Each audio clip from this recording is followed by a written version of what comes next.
Amazon early holiday deals are here. Let the holiday retail rush begin. We look at the impact a shorter shopping season could have on Hoosier businesses. Plus, another business deal adding momentum at Spectron RX in Indianapolis. We'll have the story in the business of health.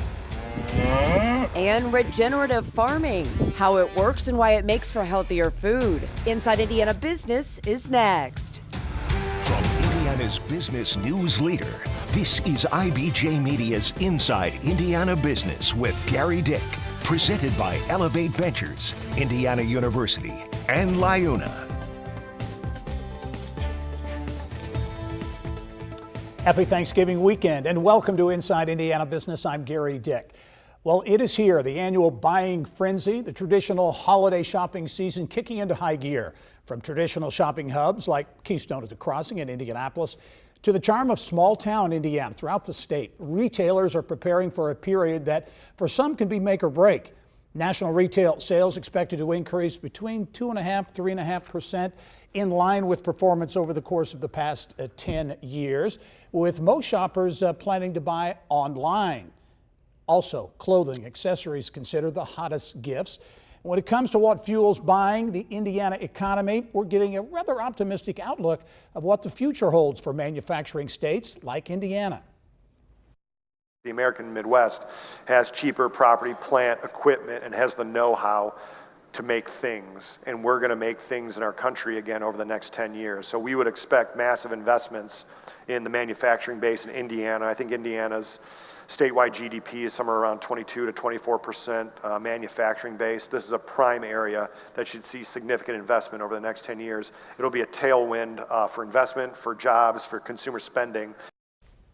Meantime, Northwest Indiana, a region that has faced some challenges in recent years, seeing a population increase for the first time in more than a decade. The region attracting a new kind of worker. Pretty broad sector of a lot of white collar jobs, law, accounting, architecture, engineering, design services, computer design, things like that, right? Stuff you need, some education, some skill, and they're generally high paying. And I think you're going to hear a lot about that because over the last few years, that is the sector of employment that we've had the strongest competitive advantage in of any sector here in Northwest Indiana. And so this is a very good sign, something we've been trying to push for a long time. Don't just bring in any jobs, bring in high paying, high skill, high education, desirable jobs that have the potential to replace the high paying manufacturing jobs that we've lost. Indiana University Clinical Associate Professor of Business Economics and Public Policy, Phil Powell joins us now to break it all down. Phil, it's always great to see you. Good to see you. Okay, your kind of your top line takeaways heading into this important Christmas shopping season, if you will. A lot of indicators that the economy's good. You know, there's a lot to celebrate right now. Yeah.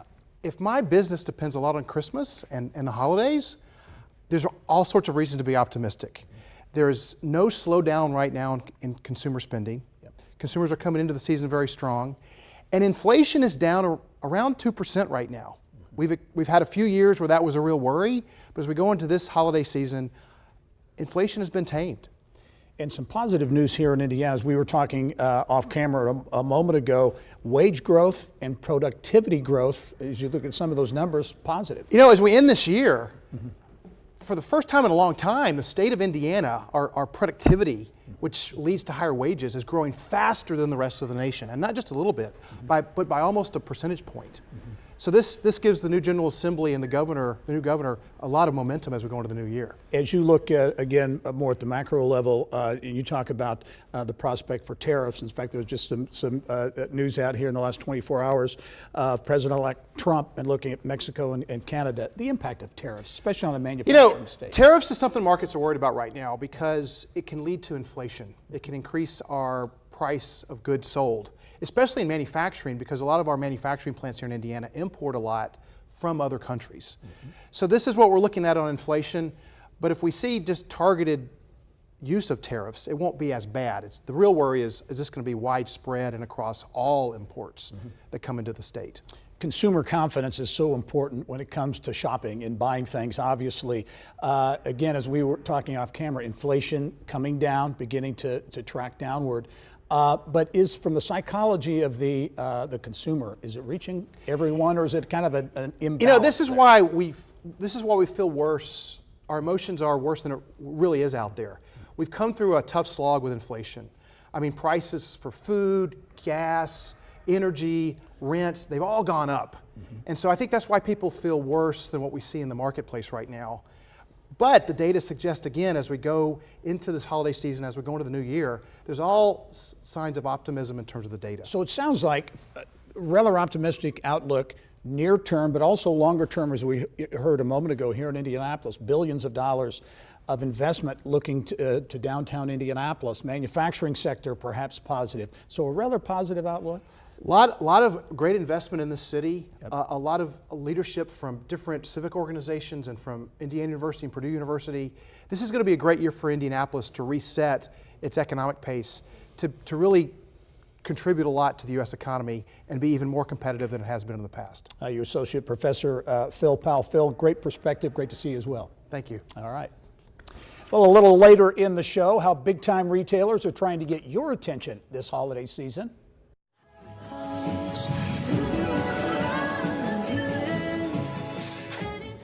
From Target creating magic down every aisle to Walmart adding a little Hollywood sizzle, we get perspective on the strategy behind getting you to buy. So we go down on the farm in Hancock County, where the name of the game is essentially clean farming. What it's all about when we come back.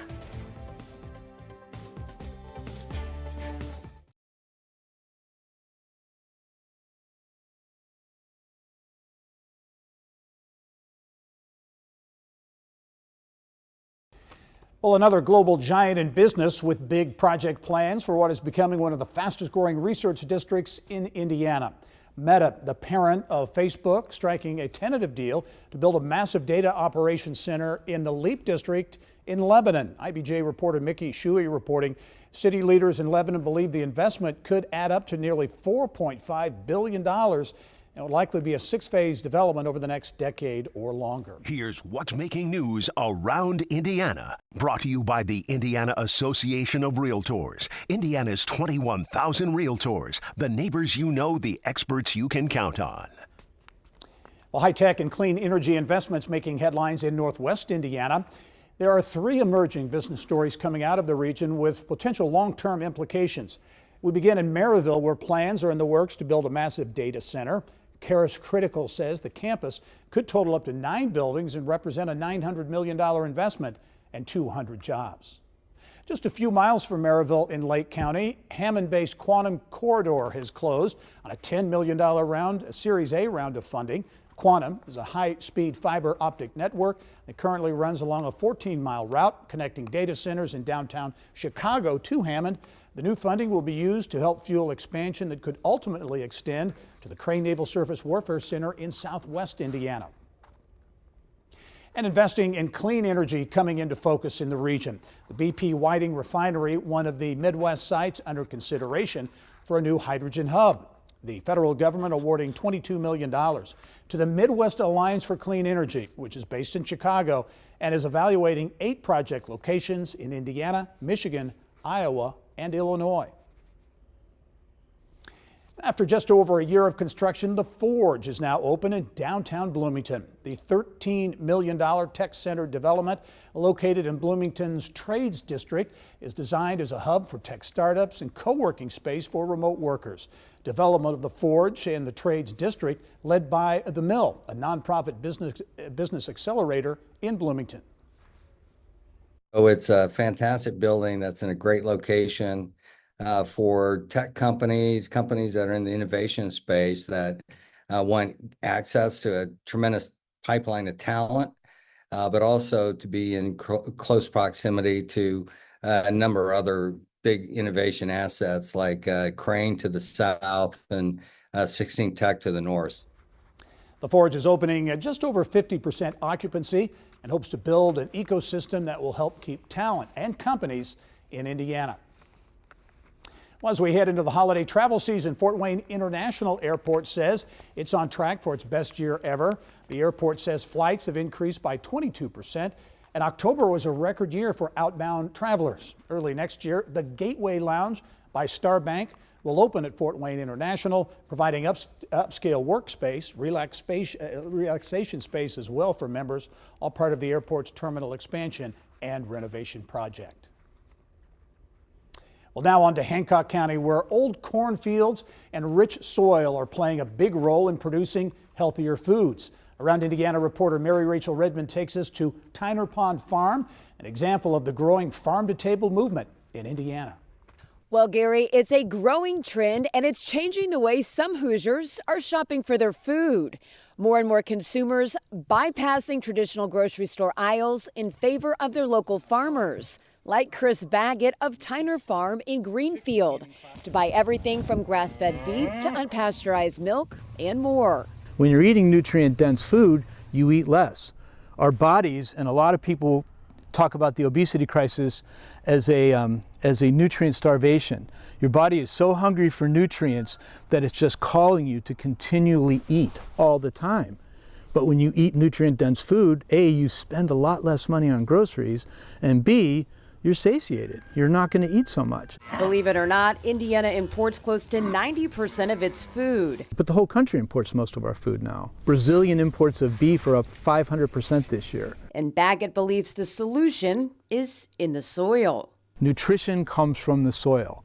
So a question people need to be asking about all of their food is, what's the soil like where this was grown? And for those of you who want to experience farm fresh food from Tyner Pond Farms, it's as easy as a click of a mouse. So we have every cut of meat you can imagine: grass-fed beef, pasture-raised chickens, and pork, unpasteurized butter, unpasteurized cheese. And this small farm can now deliver for free as well. It would appear farm fresh food is making a major comeback. Gary, back to you. All right, Mary Rachel, thank you. Chris Baggett, one of our state's great entrepreneurs indeed. Well, coming up next, the evolution of Indiana's nuclear medicine sector, the impact radiopharmaceuticals are having on the Indiana economy, and what it means for cancer patients in this week's Business of Health.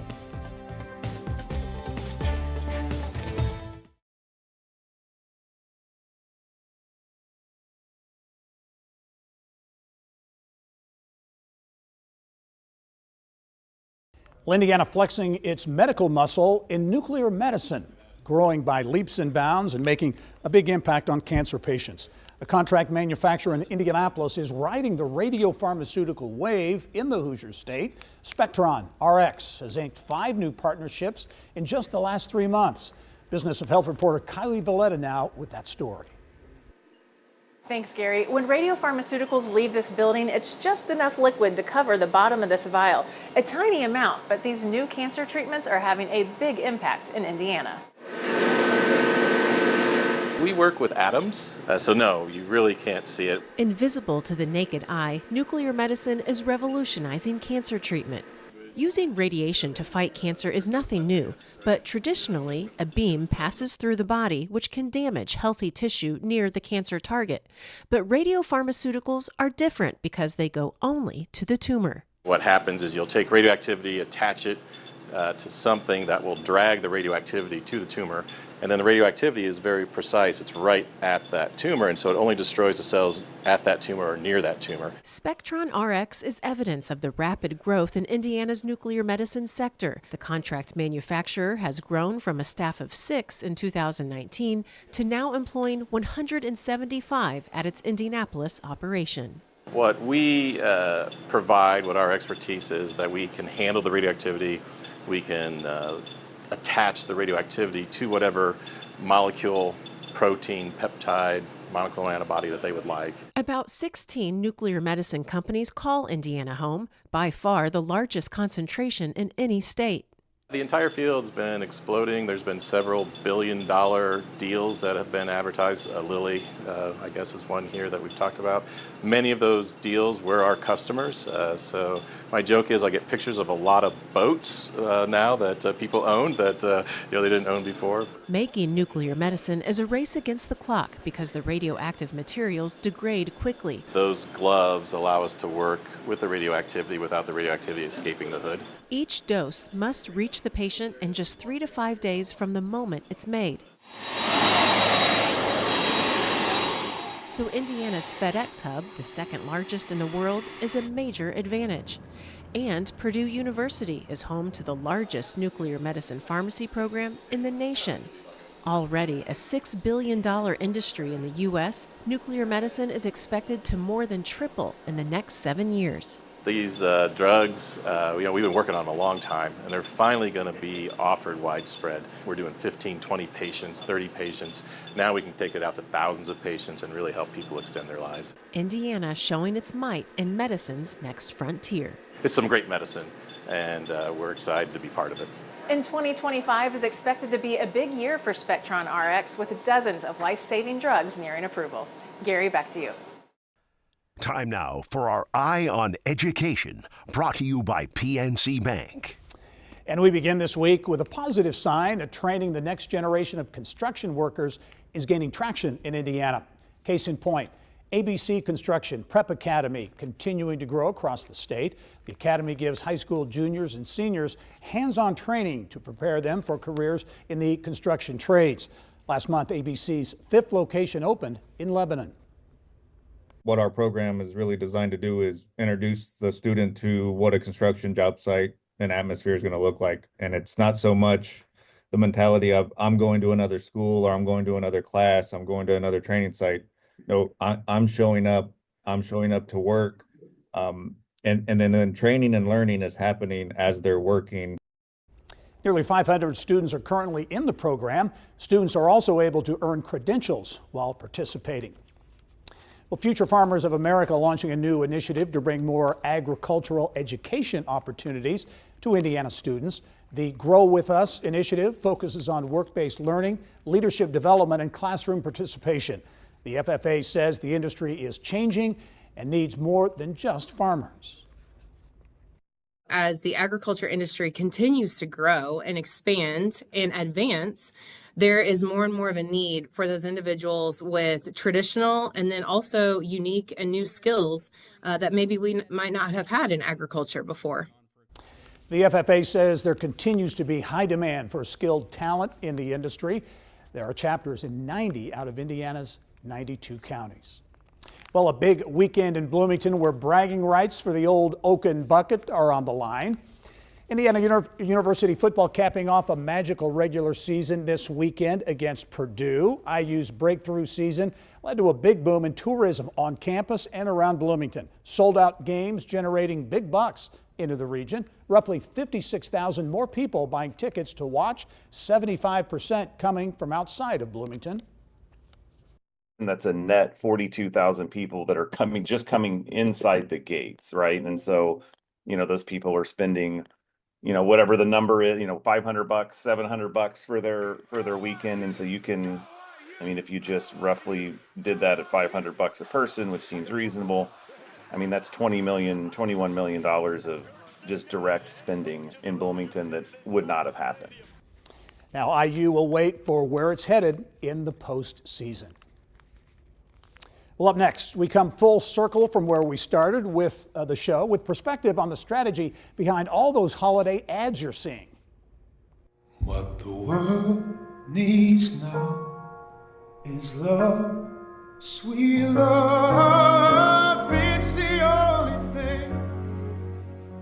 Uplifting ad about a janitor with a passion for music to Walmart leaning into pop culture. We get perspective from a Central Indiana marketing expert on the strategy to get you to buy this holiday season. That's when we return.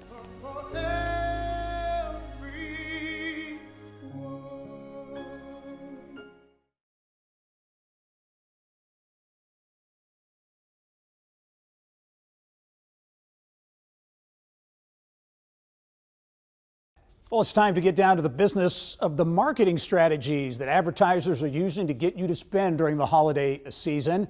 This is a look inside an Amazon fulfillment center here in Central Indiana. More than a dozen of these kinds of centers are located around the state. They'll be very busy over the next month. Big box stores are pulling out all the stops to get your attention and your business. Come with me and you'll be in a world of pure imagination. Take a look. Whether it's Target, taking you down every magical aisle. And to be seen is to be loved. Thanks, Mom. Give the gifts that show you get them. Welcome to your Walmart. Or Walmart, making you feel good about gift giving. What the world needs now. Or Amazon, showcasing a janitor who can hit the high notes and then tugs on your heartstrings because he needs a tuxedo. What the world needs now is love, sweet love.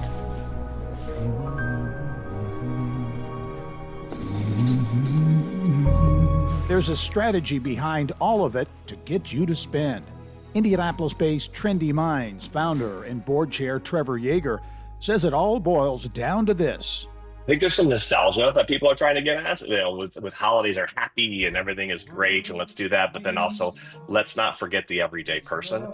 I think that's especially with the janitor side of things. It's like there is a lot of everyday work. I mean, there's a big dichotomy, I think, between like the white collar, blue collar. Retailers are looking at for like what's really big for the average American, not the top 1%. Yeager also says the calendar is playing into how the holiday retail season could play out for retailers. You have a lot of outside factors that are moving against them, whether it be a shortened season because Thanksgiving is later this year, whether it be the economy and the inflation still is there. There's still high prices or even the expectation of high prices. Retailers not dwelling on what things cost, instead banking on your emotions to get you to spend. Well, that's all the time we have for this edition of Inside Indiana Business.